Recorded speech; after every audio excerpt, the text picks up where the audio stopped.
original plan for this week was to release some of the content that I had recorded prior to launch. My original plan was to release all of that content at launch, and then it just didn't happen. I didn't give myself enough time to edit, and I really procrastinated until I had to just get out what I could.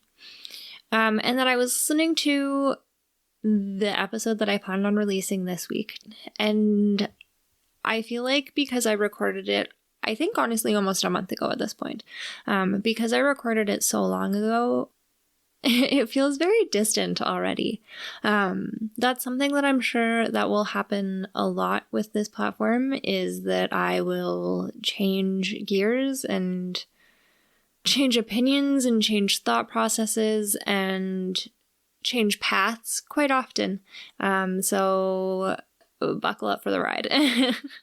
I have had, I feel like, just realization after realization since recording that content and then even since launch.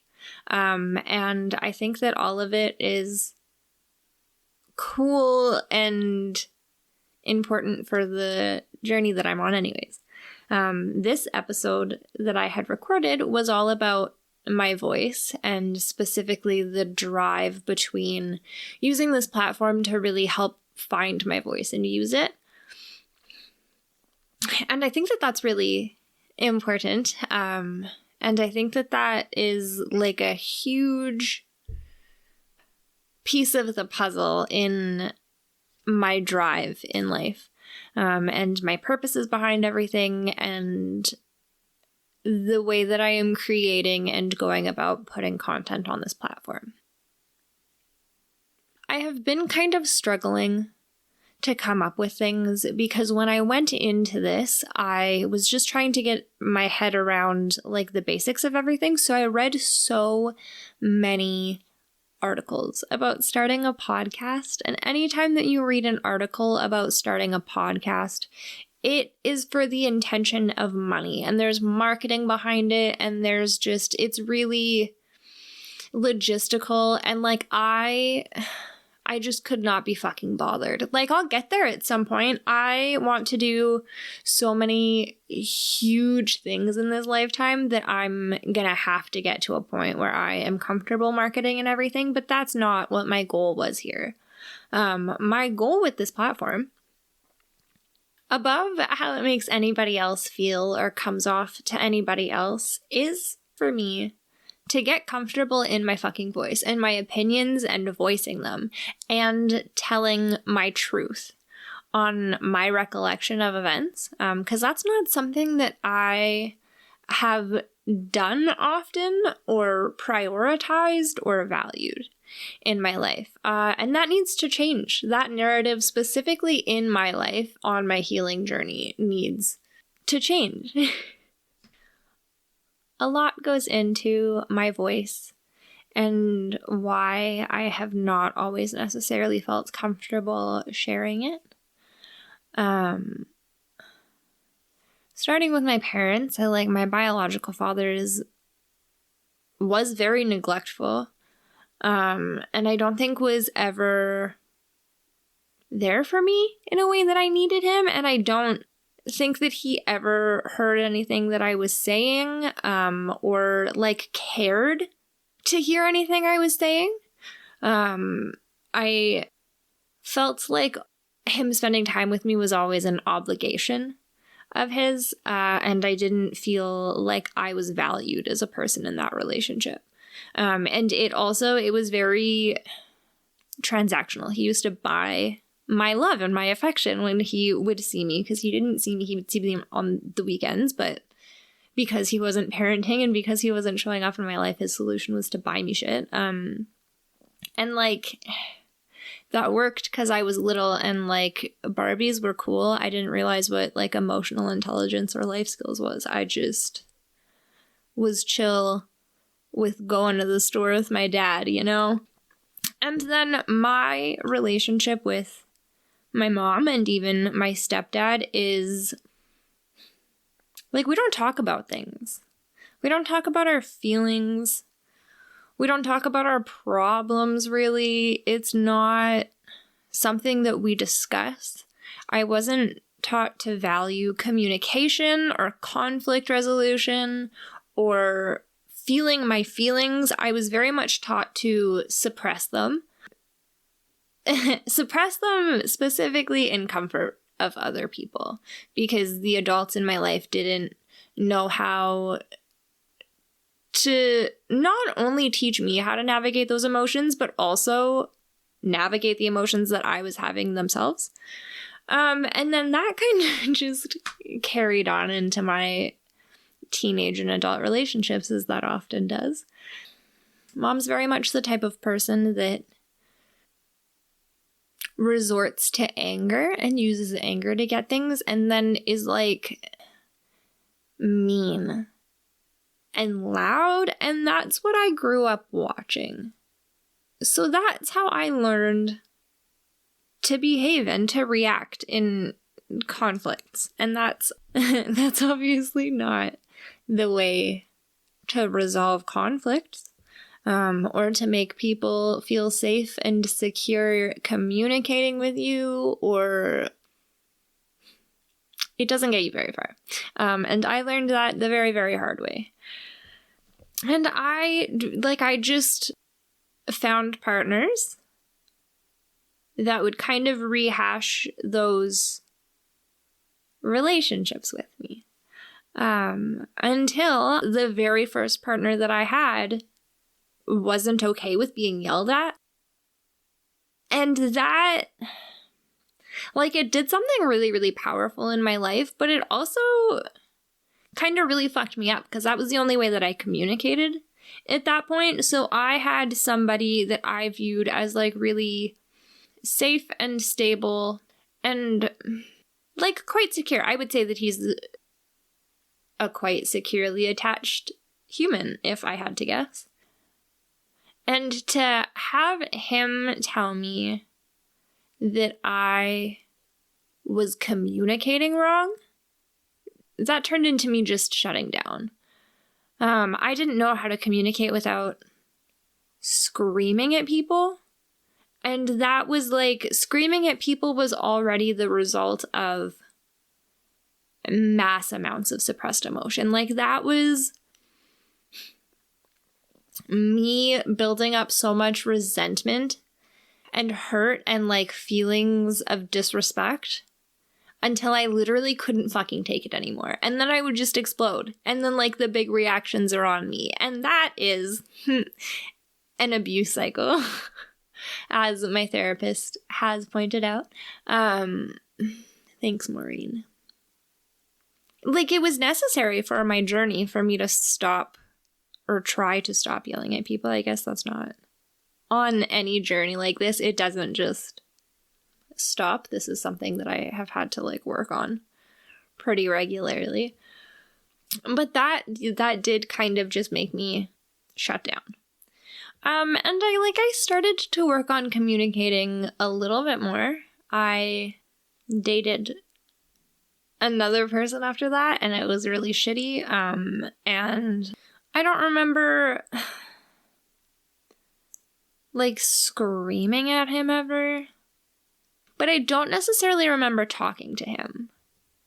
And it wasn't until I was living with Brie that we finally started to talk about things. And I think that honestly, it wasn't even until I had fully processed the traumatic events that had taken place and was secure in my apartment with Brie and my living situation that we fully started to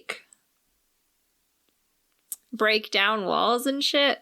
And that I think that I fully realized the full importance of communication.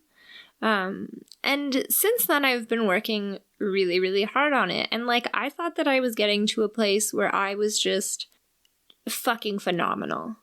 And that I was prepared to approach relationships, and to resolve conflicts and just do people things. And I had been seeing people in between the really traumatic relationship and the last relationship that I had. I had been seeing people off and on. And that was always fine. The people that I was seeing in between my two partners were women.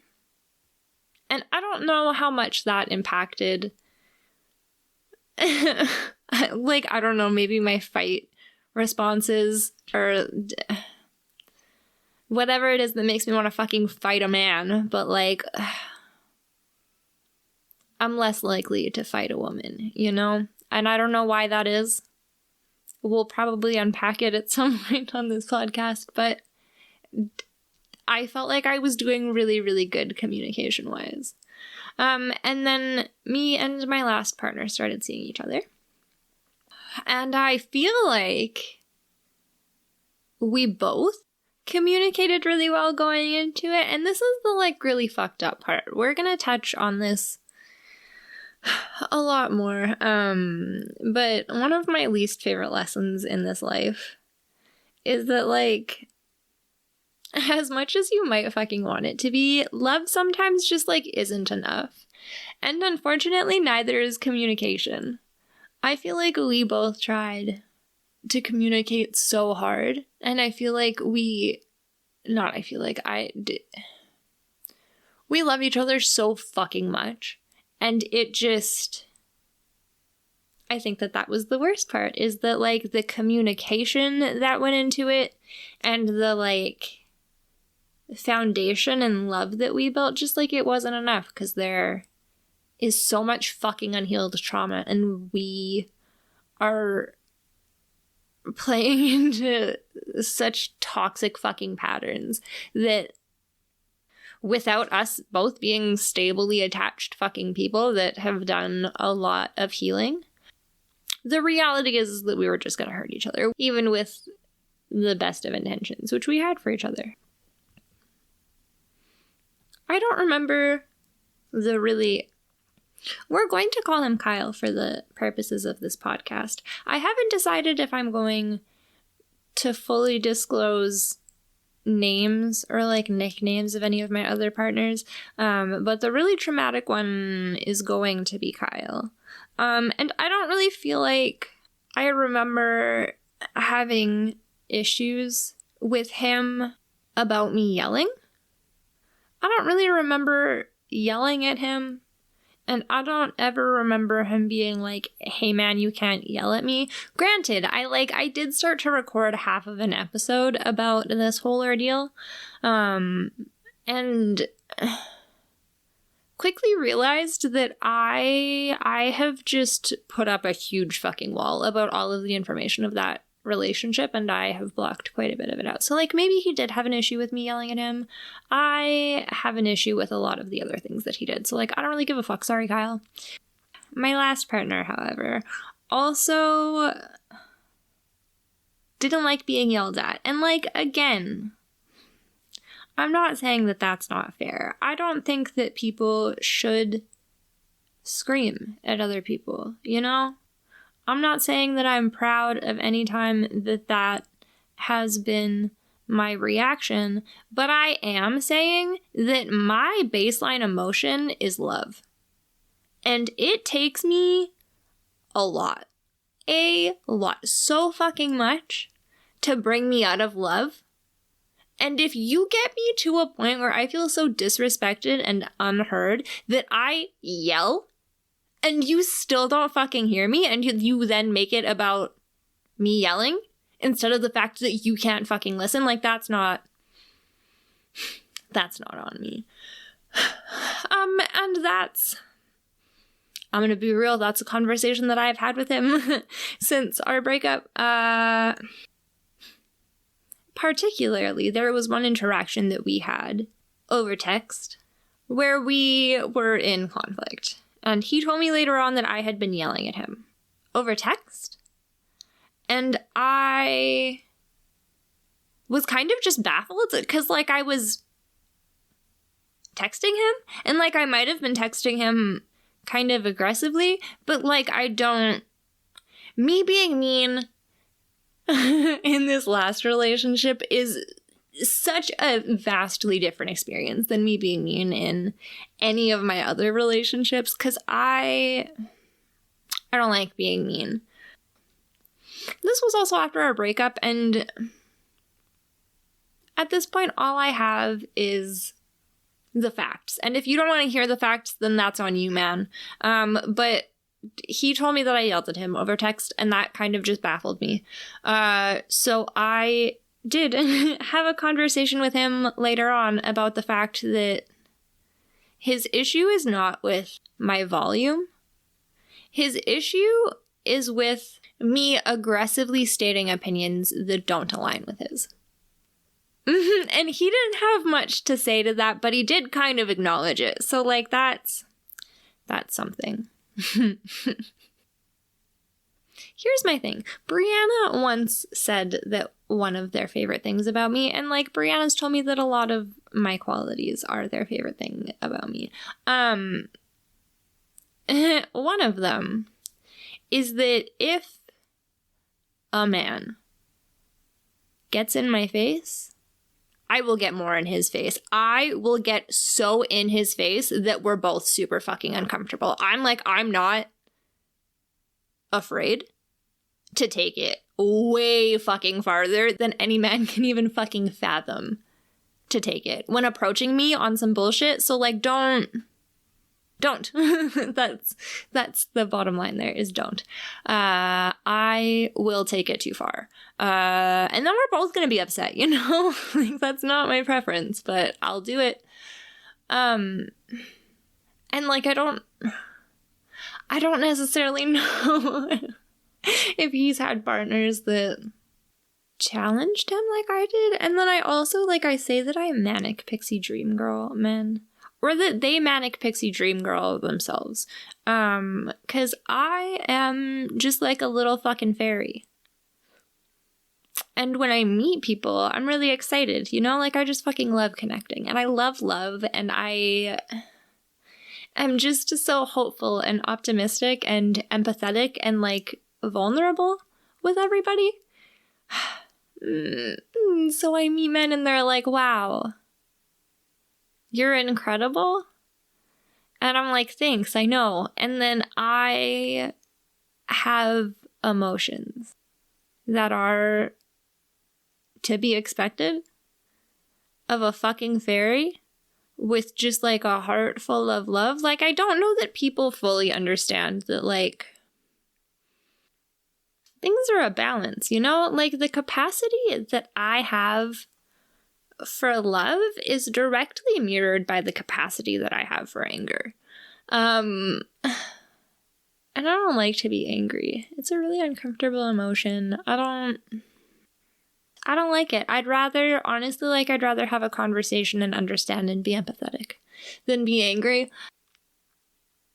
But I think that going into relationships, a lot of my partners, and I mean, like, I feel like this is something that we all do in relationships, is we go in and we see the good things, and we don't necessarily acknowledge the, like, aspects that we don't like. But in my case, that is that I have several fucking mental illnesses, and that I can't mask all the time, and that I won't have energy all of the time, and that I'm really anxious, and that I am super conflict avoidant, and that sometimes I'll wait until I am really fucking grumpy to have a conversation. And then even then, you know, like, when I'm grumpy in a relationship, and again, this has changed quite a bit from when I was young, but, like, in a recent relationship, I'm still, I've gotten a lot better at not shutting down or, like, leaving. I've gotten a lot better at just, like, hanging out and expressing my feelings and doing my best to communicate. So I will say that one of the things that, like, really impacted, I guess, how I think about my voice and the way that I use it was in my, like, really traumatic relationship. And kind of coming out of that and coming to terms with everything.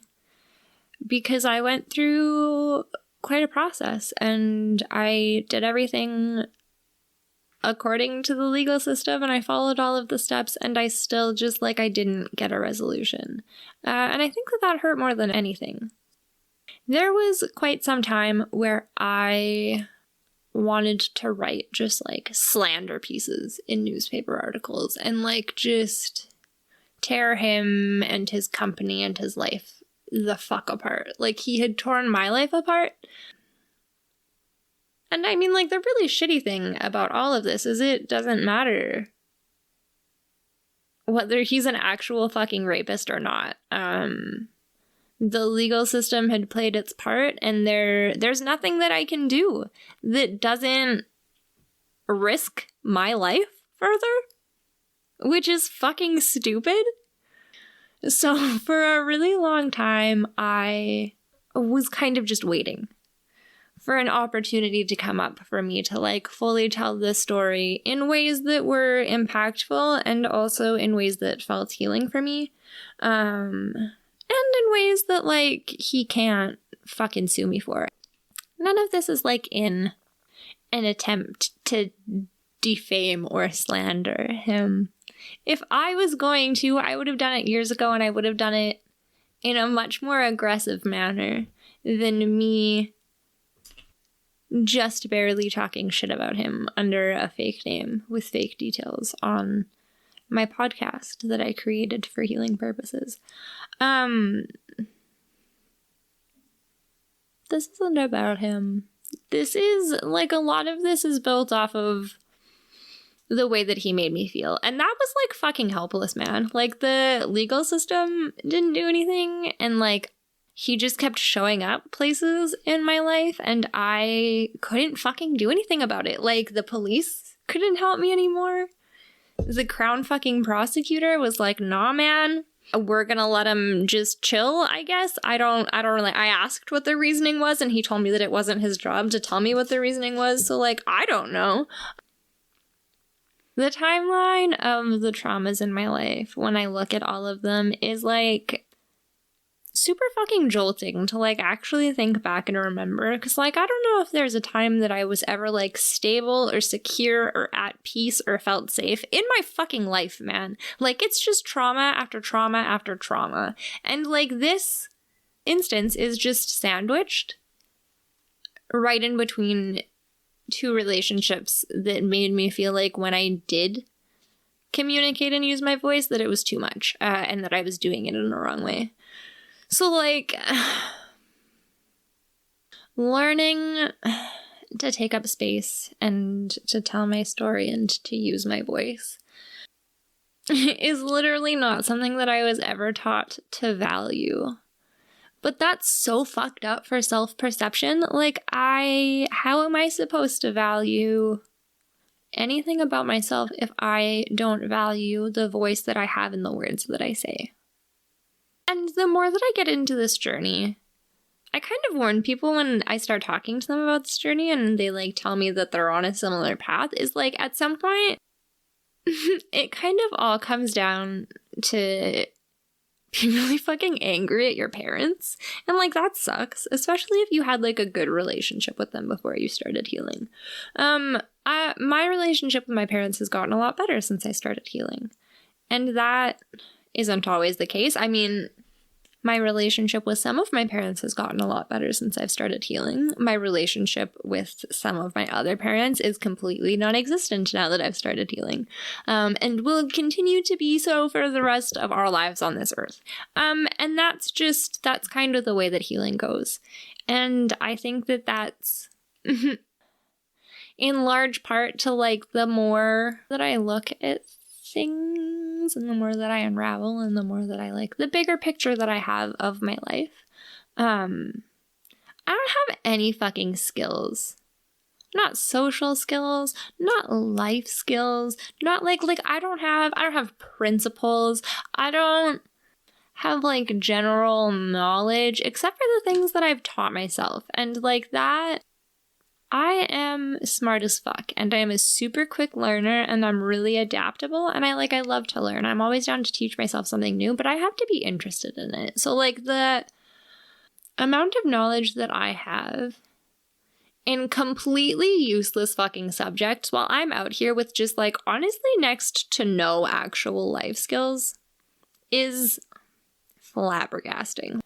So like it's become a very delicate balance of like, I don't like having big reactions. I don't like getting really worked up and yelling at people and having like an uncontrollable anger and having to feel like I need to give myself time to calm down, to rationalize my emotions. Like that pisses me off more, especially in the moment when I'm like, I should maybe sit down and think about this. Because like, no, I know how I feel and I know how you made me feel. And it is not my responsibility to soften that because you can't fucking meet me as deeply as I'm meeting you. And that's really what it's come down to.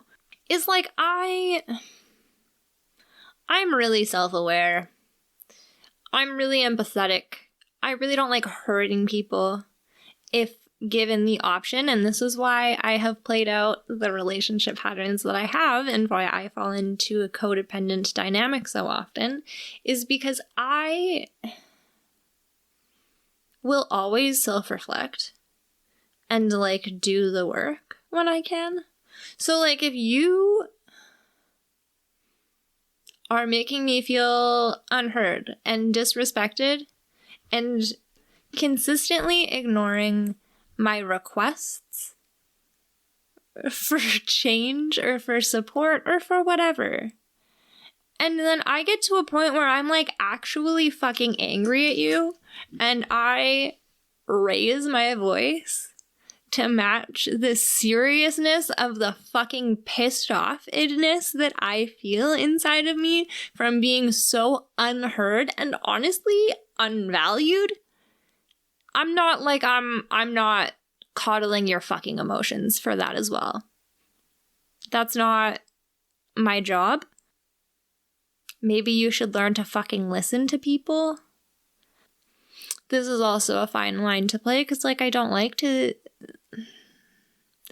take a step back when I have big emotions, but I also have several mental health concerns that like really feed into the largeness of my emotions and the like overwhelmingness that I feel. And it's not that I'm not thinking clearly. It is just that I feel those emotions so fucking strongly that I don't know how to interact as anything other than feeling those feelings fully. Like I have learned, and saying all of this, and I'm sure listening back, and then probably talking to Maureen about it, because I feel like we've already had a very similar conversation. My reactions are not too much. And I'm not too much. And like my reactions aren't unjustified. And also nobody has to justify them. And I've learned that if I take a step back and I like distract myself and I breathe, that I can dampen those emotions. And then I can communicate a little bit more calmly and a little bit more clearly. But also that is literally just for the benefit of whomsoever I'm speaking to. That doesn't do anything for me. That's honestly invalidating my own needs and then boxing them up and presenting them in like a palatable way to somebody else so as not to disturb their comfort. My large emotions are distressing as fuck. I don't know that people fully understand that in my life because I don't, like, unless I don't have a choice, I don't let people see that because, like, it's fucking exhausting to have that big of emotions, but then it's even more exhausting to fucking have to coddle the people around me into, like, being comfortable with those emotions while I'm trying to feel my shit. So, like, I don't really let people in on that process, but it's an exhausting process. I'm a crier, So, like, crying's just the tip of the fucking iceberg for me, you know? That's, like, paired with thought spiraling, and, like, when I was listening back in one of the past episodes, I used the term anxiety attack. That's something that I misuse quite commonly because the frequency in which people would normally get anxiety attacks are the frequency in which I have panic attacks. Because my whole life is anxiety. Like, I'm just anxious 24/7. So my big distressing attacks are panic attacks. And, like, sometimes panic attacks, sometimes just really persistent thought spirals that I can't pull myself out of, that feels so true that I can't rewrite the narrative. And then, like, because I cry, that just leads to me sobbing, usually on my living room floor, for like 12 to 24 hours, to the point where, like, my whole face is sore from tissue use, and, like, my nose is stuffy, and I can't really see through my fucking eyes, and I think that a lot of times those big emotions can be tied to what I'm thinking is an RSD spiral, which is rejection sensitive dysphoria. And that is like a pseudoscience, kind of. We'll break down the DSM and actual clinical diagnoses. Rejection-sensitive dysphoria is not something that has been adopted into the DSM, and it is kind of just like a, I guess, branch under ADHD that explains a cluster of symptoms. And essentially, that is super fucking overwhelming emotions of, like, perceived loss or shame over real or perceived rejection. And, like, the vastness of my emotions could tie into literally anything. But rejection-sensitive dysphoria is something that always feels pretty accurate when I read about it. I do want to talk about that a little bit more, so we will. But I do think that is important to note for big, overwhelming emotions. So I guess that the point that I'm at now is trying to find a good balance between communicating when I need to and, like, working through the anxiety and the conflict avoidance to just say the things that I need to say and to express my boundaries. And then also working really hard to honor myself when I am having, like, big emotions that I don't always feel comfortable feeling and expressing. And that's the hard thing about this particular form of communication block, is it's not something that really comes out unless I am in committed monogamous relationships. Or, like, talking to people with whom that relationship is still kind of fresh. And my most recent partner and I really struggle to have any form of, like, friendship or connection, because that is still, like, just at the forefront. And I love him to pieces. I would really, really like to be able to have a friendship with him. And, like, we do really good at having a secure friendship, for the most part. But if I let my guard down even a little bit, like, it happens so quickly that I'm just, like, I'm swept back up into that cycle.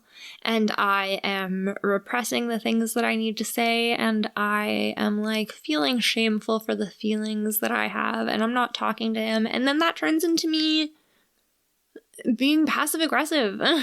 And, like, there are a lot of cycles at play.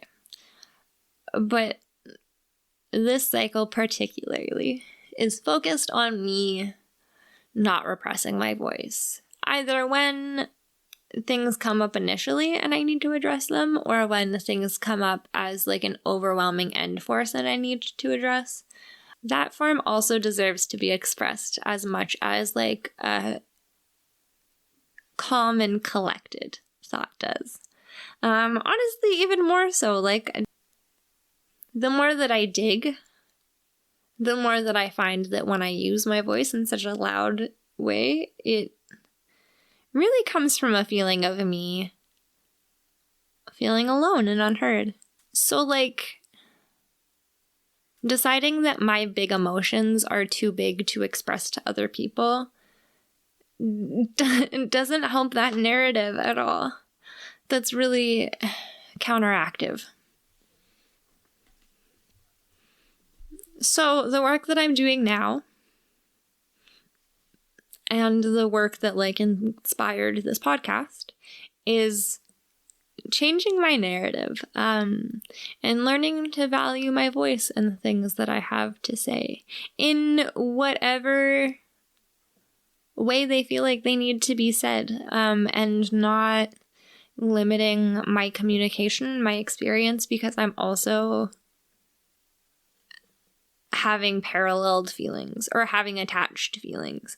I call myself a fairy quite often because I have yet to meet another human that feels as deeply as I do, and I just like I have to be of like not this earth.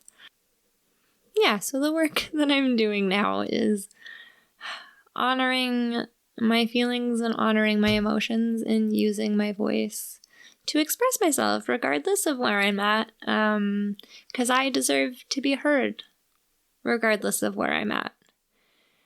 Thanks for listening to this one. This was recorded with my fancy new pop filter, so I'm hoping that it sounds a little bit better, and I'm also getting used to like recording and editing and the whole process, so I'm hoping that things are streamlined and that I can start getting more like actual content out, and I'm really excited to see kind of where I am able to go with this platform now that it is like started and a little baby platform, and that I can grow it from here. Love you so much. I'll talk to you guys next time.